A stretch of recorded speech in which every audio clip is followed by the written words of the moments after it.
न कहीं गलत की है। एक ही नियम से आप छठे चरण तक का शिक्षक की बहाली कर रहे हैं और सातवें चरण की बात आ रही है तो आप लाड़ा लप्पा दे रहे हैं, कल करेंगे परसों करेंगे। वो STT पास अभ्यर्थी थे, उनका बहाली विभिन्न चरण सह हो ही रहा था। सातवें चरण की बात जब शुरू होनी थी उसके पहले सरकार टूट गई और छल करके जिसको मैंडेट मिला उसको धोखा दे करके महागठबंधन की सरकार बन गई। पूरे सिस्टम को ही बदल करके नए तरीके से बहाली का पूरा BPSC के माध्यम से बहाली करेंगे, पूरा आमूल चूल परिवर्तन कर दिया। मान लीजिए एक बार कोई STT पास कर गया, उसके समायोजन के बाद आप नई व्यवस्था लाते तो ये STT पास आउट छात्रों के साथ, अभ्यर्थी के साथ कहीं ना कहीं चीटिंग है। एक तरफ जो पास हो रहा है आप उसकी बहाली ले लिए और उसी में सातवें चरण पर आकर आपने अटका दिया, भटका दिया, पूरे मुद्दा को लटका दिया, पूरी नियमावली में आमूलचूल परिवर्तन कर दिया। तो मुख्यमंत्री जी को भी इसमें संज्ञान लेना चाहिए था कि साहब एक ही व्यवस्था में आधे की बहाली हमने कर ली है, आधे बचे हुए की बहाली जब हम पूरा कर देंगे तब नई नियमावली का अनुपालन होगा। तो कैबिनेट से तो उन्होंने पास कर दिया इसको, तो माननीय मुख्यमंत्री जी और पूरा कैबिनेट मिलकर के नए नियमावली को पास किया।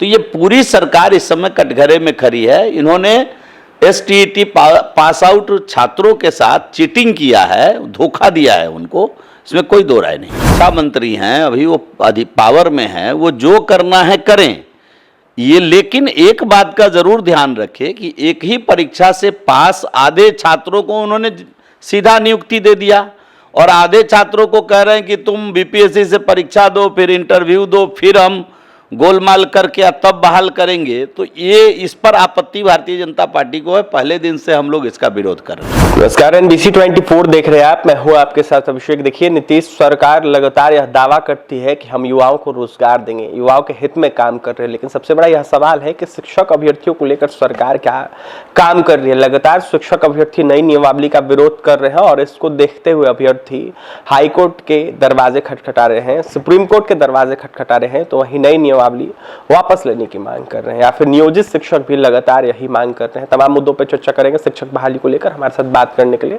बिहार सरकार में पूर्व मंत्री रहे, वर्तमान में BJP विधायक जीवेश कुमार मिश्रा है। जीवेश मिश्रा जी, लगातार शिक्षक अभ्यर्थी बहाली की मांग कर रहे हैं और देखा जाए तो जिस तरीके से नया सरकार का फरमान आया है, नई नियमावली आई है, इसको लेकर वापस लेने की मांग कर रहे हैं, क्या कुछ कहिए? देखिए, ये तो सरकार कहीं ना कहीं गलत की है। एक ही नियम से आप छठे चरण तक का शिक्षक की बहाली कर रहे हैं और सातवें चरण की बात आ रही है तो आप लाड़ा लप्पा दे रहे हैं, कल करेंगे, परसों करेंगे, अब करेंगे, तब करेंगे। और जो ही आप, हम लोग तो ठीक से कर ही रहे थे, ये विभाग जदयू के पास था। पहले भी हम लोग जब NDA में थे तो जो STT पास अभ्यर्थी थे उनका बहाली विभिन्न चरण सह हो ही रहा था। सातवें चरण की बात जब शुरू होनी थी उसके पहले सरकार टूट गई और छल करके जिसको मैंडेट मिला उसको धोखा दे करके महागठबंधन की सरकार बन गई। तो लोगों में कहीं ना कहीं इस बात का निराशा व्याप्त है और जो सातवें चरण का बहाली होना था उसको ठंडे बस्ते में महागठबंधन की सरकार ने डाल दिया और शिक्षा मंत्री ने एक अलग ही उसका पूरे सिस्टम को ही बदल करके नए तरीके से बहाली का पूरा BPSC के माध्यम से बहाली करेंगे, पूरा आमूल चूल परिवर्तन कर दिया। मान लीजिए एक बार कोई STT पास कर गया, उसके समायोजन के बाद आप नई व्यवस्था लाते। अब आधे पास को आपने नौकरी दे दिया और आधे पास को आप कह दिए कि अब आप BPSC से परीक्षा देकर के आओ तब आपकी बहाली होगी। तो ये उचित नहीं है, ये न्यायोचित नहीं है। अगर एक ही प्रकार की व्यवस्था होती ना, या तो उसी समय आप निर्णय लिए होते। आप एक तरफ निर्णय लिए, छठा चरण तक का बहाली कर दिया, सातवें चरण में आकर के आप नियमावली में हेरफेर कर दिया। तो ये STT पास आउट छात्रों के साथ, अभ्यर्थी के साथ कहीं ना कहीं चीटिंग है, सरकार के द्वारा चीटिंग किया जा रहा है। इसका भारतीय जनता पार्टी पुरजोर विरोध करती है और भारतीय जनता पार्टी इसका विरोध करेगी। देखा जाए तो लगातार अभ्यर्थी कोर्ट में केस करने की बात करें, कुछ अभ्यर्थियों ने केस भी कर दिया है। स्वाभाविक है ना कि एक ही व्यवस्था में एक ही तरह से पास आउट बच्चों को दो प्रकार से बहाली कैसे लेंगे। एक तरफ जो पास हो रहा है आप उसकी बहाली ले लिए और उसी में 7वें चरण पर आकर आपने अटका दिया, भटका दिया, पूरे मुद्दा को लटका दिया। और जो शिक्षा मंत्री अभी आए हैं, जो शिक्षा से कम और बाकी चीज़ों से ज़्यादा मतलब रखते हैं, उन्होंने पूरी नियमावली में आमूलचूल परिवर्तन कर दिया। तो मुख्यमंत्री जी को भी इसमें संज्ञान लेना चाहिए था कि साहब एक ही व्यवस्था में आधे की बहाली हमने कर ली है, आधे बचे हुए की बहाली जब हम पूरा कर देंगे तब नई नियमावली का अनुपालन होगा। तो कैबिनेट से तो उन्होंने पास कर दिया इसको, तो माननीय मुख्यमंत्री जी और पूरा कैबिनेट मिलकर के नए नियमावली को पास किया।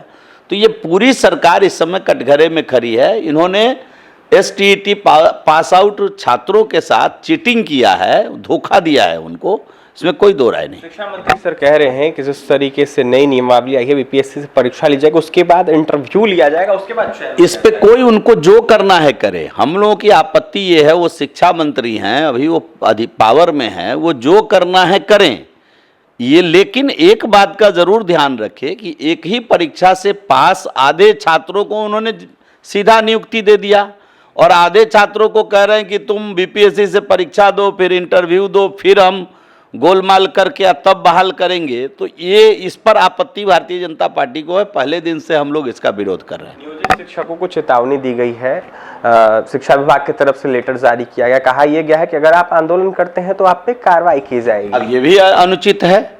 आप बता दीजिए, जिसने चिट्ठी लिखा है उनको पहले जो अभी के उप मुख्यमंत्री हैं, और जब उन्होंने चुनाव के समय अपना घोषणा पत्र जारी किया था उसका अध्ययन करना चाहिए।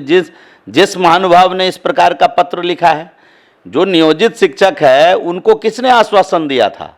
ये महागठबंधन की सरकार जब चुनाव में थी, ये राजद के लोग जब चुनाव में थे, तो उन्होंने अपने घोषणा पत्र में कहा कि हम सभी नियोजित शिक्षकों को परमानेंट करेंगे, और सभी शिक्षक मनोभाव से लगे हुए थे उस चुनाव में कि किस प्रकार राजद की सरकार बन जाए ताकि हम लोग परमानेंट टीचर हो जाएं।